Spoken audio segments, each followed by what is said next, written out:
Sierra Halseth nasceu no ano de 2005, na cidade de Las Vegas, nos Estados Unidos. Ela é a filha de Elizabeth e Daniel Halseth e tem outros dois irmãos, sendo um irmão de 17 anos e uma irmã de 18. Elizabeth, mãe da garota, é uma figura pública nos Estados Unidos e muito conhecida. Ela foi eleita para o cargo de senadora pelo Partido Republicano em 2010, pelo estado de Nevada, tendo se destacado como a mulher mais jovem a ser eleita para o legislativo daquele estado, com apenas 27 anos. Na escola, Sierra foi descrita por professores e colegas como uma garota quieta, um pouco tímida e às vezes solitária. Isso, talvez, fosse porque ela cresceu em um ambiente de várias discussões familiares. Segundo relatos, o relacionamento entre os pais da garota não era bom e o casal brigava constantemente, sendo que, em alguns momentos, Daniel apresentava certos comportamentos agressivos. Em 2011, quando o casal estava junto há 11 anos, Daniel foi preso sob acusação de coerção e agressão verbal contra Elizabeth, sua esposa. No julgamento, ele se declarou culpado e foi condenado a 6 meses de liberdade condicional e aulas para o controle da raiva.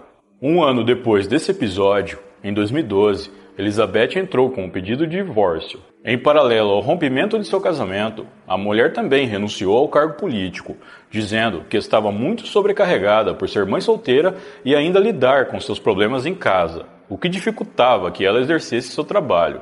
Na ocasião, ela foi apoiada por seus colegas políticos. Durante esse divórcio, o casal passou por diversos momentos de discussão envolvendo valores de pensão alimentícia a serem pagas por Daniel, e a tentativa do homem impedir que Elizabeth se mudasse para o estado do Alasca, levando os 3 filhos. Na época, ela havia iniciado um novo relacionamento com alguém daquele estado e estava disposta a se mudar para lá. No fim das contas, Elizabeth acabou mesmo se mudando para o Alasca com os filhos, mas retornou para Nevada alguns anos depois. Já o ex-marido dela e pai de Sierra passou um tempo no Texas trabalhando como especialista em TI, antes de retornar para Las Vegas, onde também trabalhou como consultor de informática. Ele se casou novamente com uma mulher chamada Bogdana. A relação durou 7 anos, até que, em 2019, eles resolveram se divorciar. Em 2018, Elizabeth voltou a concorrer para a vaga de senadora estadual, mas não venceu a eleição. Em 2020, ela também se casou novamente e mudou o sobrenome para Helgeline, nome do seu novo marido.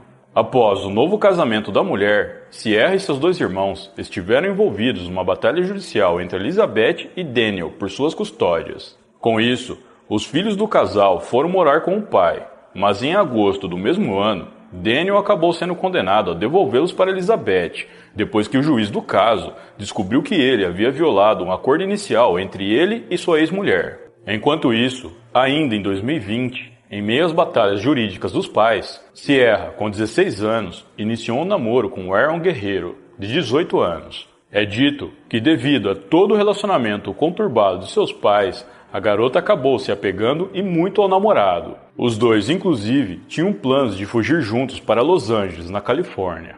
Sierra queria se afastar dos seus pais, pois acreditava que seria mais feliz assim. No entanto, os pais de ambos descobriram o plano, e com isso, eles foram forçados a terminar o relacionamento e proibidos de se verem. Apesar dessa proibição, os dois continuaram a se encontrar em segredo, e nesses encontros, eles começaram a planejar algo horrível. No dia 9 de abril de 2021, Christine Halseth, mãe de Daniel e avó de Sierra, que morava em outra cidade, ligou para a polícia às 1h46 da tarde, perguntando se eles poderiam verificar o bem-estar de seu filho.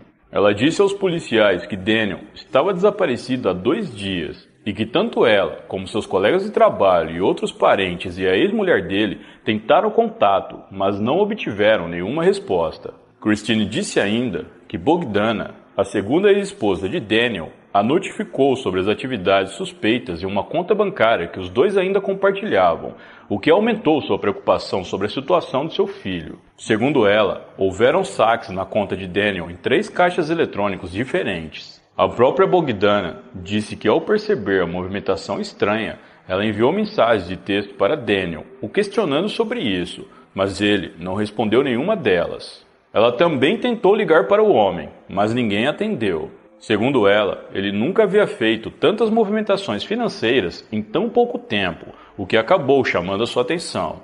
Ainda na ligação à polícia, Christine mencionou que Daniel morava com sua filha de 16 anos, mas que ela também não atendia mais o telefone e nem respondia suas mensagens. Os policiais foram até Christine para ouvir o seu depoimento por completo. Ela contou que, no primeiro dia, ligou para Sierra após não conseguir falar com o filho. A garota respondeu que o telefone do pai estava quebrado, mas garantiu que ele estava bem.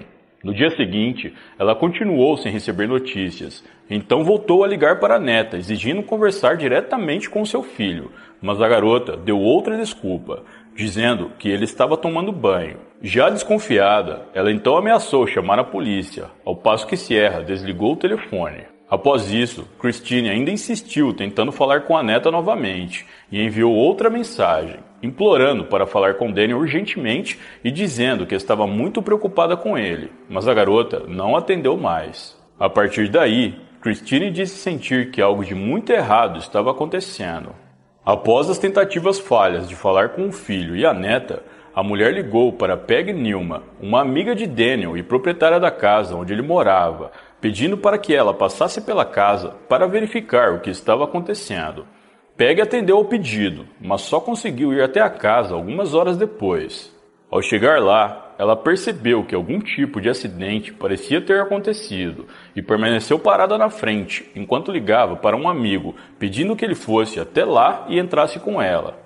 Segundo a mulher, ela sentiu medo de entrar sozinha. Com a chegada desse amigo, Peg e o homem entraram pela porta da frente da casa de Daniel, que estava destrancada. Em seus relatos, eles disseram que a sala tinha um cheiro muito forte de fumaça e que a casa estava toda queimada pela parte de dentro. Os dois andaram por todos os cômodos, passando pelos quartos do andar de cima, procurando por qualquer sinal de vida. Por último, eles foram até a garagem, onde se depararam com um saco de dormir ao lado do portão. Ao abri-lo, viram que ele continha partes humanas. Assim, poucas horas depois da ligação de Christine para a polícia, o amigo de Peg também ligou, relatando a sua descoberta e sinais de incêndio na casa de Daniel. Na ligação, ele disse que o que aconteceu lá parecia já ter alguns dias. Os policiais atenderam ao chamado e foram até o local para iniciar as investigações. Eles isolaram toda a área para a coleta de evidências e apurações do caso. As partes foram enviadas para análise pericial do legista do condado de Clark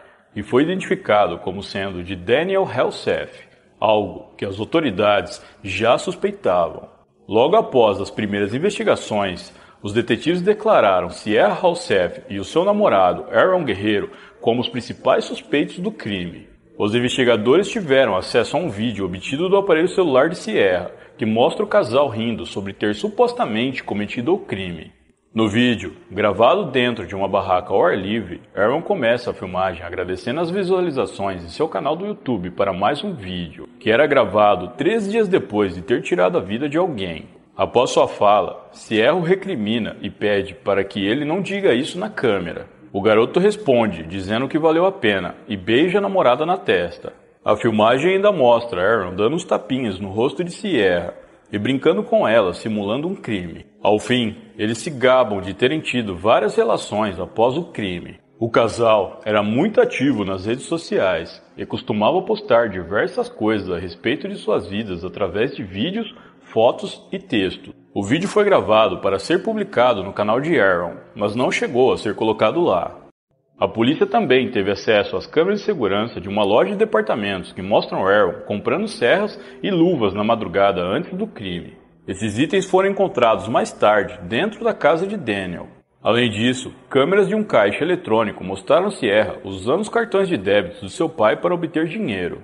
Algumas centenas de dólares foram retiradas desses caixas. Além da serra, os jovens compraram lâminas, alvejante, fluido de isqueiro, luvas descartáveis e panos em diferentes lojas, todas próximas uma das outras. As ferramentas compradas foram encontradas em diferentes pontos da casa. Haviam também canivetes dobráveis na pia da cozinha, levados por Aaron até lá.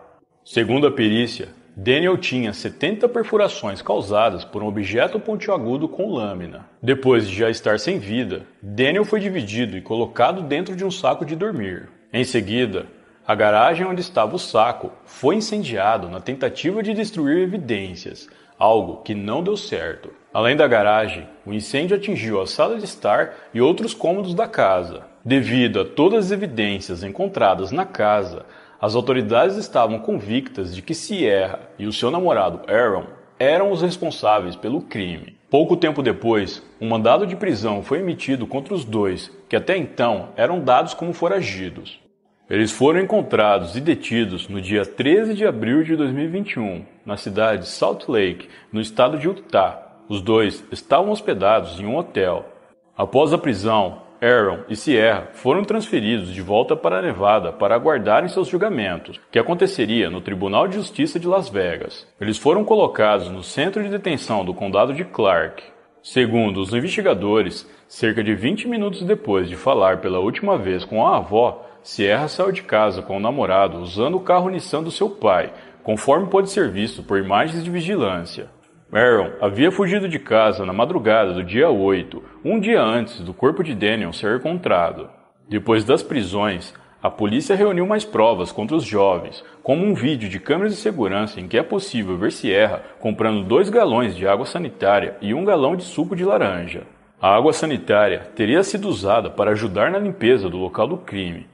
Segundo os investigadores, foi feito um grande esforço para limpar toda a casa e eliminar evidências, mas ainda assim, quase tudo foi deixado para trás, o que mostrou o grande amadorismo dos criminosos. Ao revistar o carro usado para a fuga, a polícia encontrou no porta-malas um tapete dobrado que também tinha sido usado na cena do crime, e recibos de lojas e caixas eletrônicos dos produtos comprados e dinheiro sacado. Aaron e Sierra foram acusados pela promotoria de tirar a vida de Daniel, conspiração, incêndio criminoso, roubo e uso fraudulento de cartão de débito. Suas prisões foram preventivas e sem direito à fiança. Após as prisões, os advogados dos jovens preferiram não dar declarações públicas e disseram que ainda estavam estudando o caso. O Serviço de Proteção à Criança também se recusou a divulgar qualquer informação dos registros relacionados a Sierra e sua custódia para o público, alegando confidencialidade. Até a data de gravação desse vídeo, o julgamento dos acusados ainda não aconteceu, mas segundo a promotoria do caso, a hipótese mais provável é a de pena capital para Aaron. Já Sierra não pode sofrer esse tipo de pena, já que o estado de Nevada não permite a punição máxima para menores. No entanto, ela foi acusada como adulta ao lado do rapaz, sem direito a um julgamento diferenciado. Apesar disso, ela está detida em uma instalação juvenil, ao invés de uma penitenciária convencional. Na audiência de acusação, a juíza responsável pelo caso abordou os 2 jovens separadamente. Tanto Sierra como Aaron se declararam inocentes de todas as acusações. A juíza questionou se eles entendiam a gravidade das 9 acusações que enfrentavam, ao passo que ambos afirmaram que sim, mas disseram serem inocentes. Durante a audiência, o casal recusou o direito ao julgamento rápido. Dessa forma, um julgamento ainda será marcado, como eu já mencionei. Para complementar mais o caso, agora eu vou falar um pouco a respeito de Daniel Halseth. Daniel tinha 45 anos quando foi vítima do crime. Ele nasceu em Estacada, uma cidade com um pouco mais de 3 mil habitantes no estado do Oregon. Ele vinha de uma longa linhagem do local, com seus antepassados sendo alguns dos primeiros colonos daquele estado. Daniel era formado como bacharel em música pela Universidade Western Oregon e tinha um mestrado em administração pela Universidade Corban, em Salem, capital do estado. Entre amigos, o homem era conhecido pelo seu talento musical. 6 anos depois de se casar com Elizabeth, que também era natural do Oregon, eles se mudaram para Las Vegas em 2006. Daniel era bastante ativo em suas redes sociais. Só no Twitter ele tinha mais de 13 mil seguidores e usava um serviço automatizado para publicação de citações inspiradoras ocasionais em sua conta. Essas publicações ainda continuaram sendo postadas mesmo após o crime. Seu perfil no Facebook tinha diversas fotos e vídeos, sendo um dos últimos justamente uma gravação com a própria Sierra, de quando ela ainda era uma criança. Na gravação, o homem pede que ela diga olá para a câmera. No aniversário de 16 anos de Sierra, em 16 de dezembro de 2020, Daniel fez um post no Facebook falando que através de tantas adversidades e de maneiras que ele não poderia compartilhar, a garota se tornou alguém bonita e adorável. de forma que ele era feliz em poder chamá-la de filha. No post, ele disse ainda que, a partir dos 9 anos, a filha já era capaz de pesquisar as coisas por ela mesma, com graça, sabedoria e compreensão que estava além de sua idade. Além do texto, ele publicou fotos da geladeira com notas adesivas que diziam "uma jovem que sabe o seu valor" e "um dia de cada vez", também em comemoração ao aniversário da garota. Em 2012, Daniel compartilhou em seu perfil do Facebook um vídeo em que girava com Sierra segurando suas mãos. Na legenda, ele disse estar dançando com a sua princesinha e disse que era tudo sobre os seus filhos. Apesar das várias declarações amorosas, o relacionamento de Daniel e Sierra estava sendo turbulento. Segundo sua amiga, Peg, a garota estava desafiando as ordens do pai e os dois discutiam frequentemente. No entanto, ela disse nunca imaginar que as coisas chegariam a esse nível. A imprensa entrou em contato com Elizabeth, mãe de Sierra, para que ela comentasse o caso, mas ela preferiu não se pronunciar. Em entrevista, Peg Newman, amiga que encontrou o corpo de Daniel, disse esperar que ele não tenha visto que era sua própria filha quem o estava atacando. Ela acrescentou que Daniel amava muito seus 3 filhos e não merecia isso. O crime, obviamente, repercutiu por todo o país, não só por ser absurdo, mas como também por um dos responsáveis ser filha de uma ex-senadora conhecida. Familiares e amigos da vítima dizem estar muito confusos, pois Sierra não tinha nenhum motivo para fazer o que fez com o pai. No entanto, muitos acreditam que a motivação do crime foi o fato de Daniel e Elizabeth terem proibido a garota de continuar namorando Aaron Guerreiro após terem descoberto o plano de fuga do jovem casal. E como Sierra estava morando com o pai, ele foi a vítima, pois se ela estivesse morando com a mãe, é muito provável que a vítima seria Elizabeth. Este foi o caso de Sierra Halseth, uma garota que decidiu tirar a vida do próprio pai, esperando assim ter liberdade o suficiente para fugir com seu namorado, em um crime absurdo e completamente fora da realidade.